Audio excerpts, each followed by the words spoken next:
I'm Lynda Smith, and I'm on the faculty here at Stanford, here in California. And my background is not only teaching, but also I have been in a wide variety of startups here in the Valley.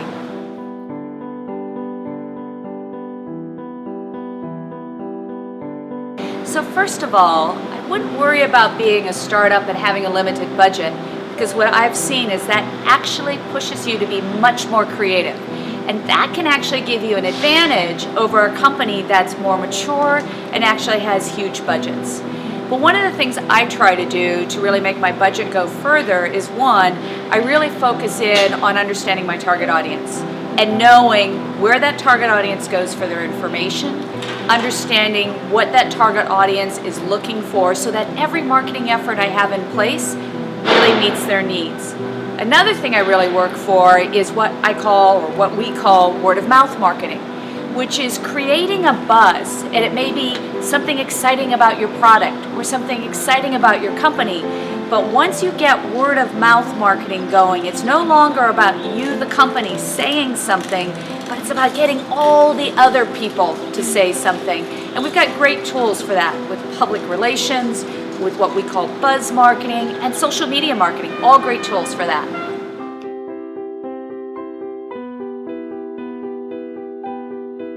Right. Well, first of all, I would say that when you're thinking about platforms in the next generation, that's a great question to actually answer or to ask, because they will change over time, and you need to follow what those trends in particular are. But what I always go back to is really that core strategic platform of understanding who your user is, understanding where they're going for their social information, understanding how they act in social. Are they really active or do they just read? Really understanding why I'm using social. So at the end of the day, the technology and the platform is actually the least important. You start off with understanding who your audience is and what you're trying to accomplish, and then there's so many platforms you can look at. Now, that said, I will say one trend that's happening in 2015 in particular is we've seen an influx of a lot of additional platforms. It used to be there were just the major platforms. You had the Facebooks, the Twitters, you had big substantial vehicles out there.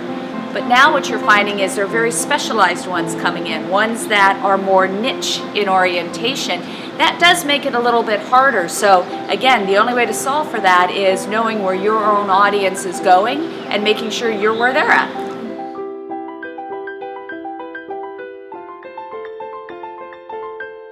You know, it's funny.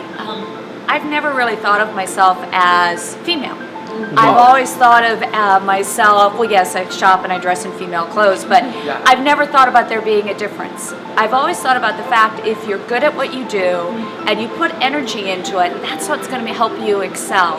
So I've always just focused on doing the job right, and I've always focused on believing in what I could do, and I've not worried about whether I'm a girl or he's a guy.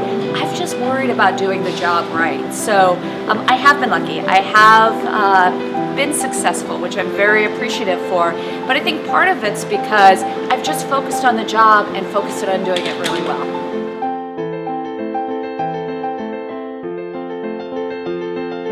You know, it is really hard, and I think we all as individuals have to make a decision, guys or girls, about how much do we want to give to the work world and then how much is important to give to our home life. And I've actually found in my career it's varied over time. There have been time frames where I could be very, very focused on the job and give it my all, and there have been other times where I had to let family come first. One of the things, again, that I found is if you establish yourself with your colleagues and they know how much you give to the company and how much you give to what you're working on, they have an understanding when you need to make that more flexible. One of the things, though, that I've really tried to do is find out what makes me happy and makes me driven, because if I'm happy and I'm driven and I'm accomplishing things, then my family actually gets the benefit of that as well. So I think it really comes to knowing yourself.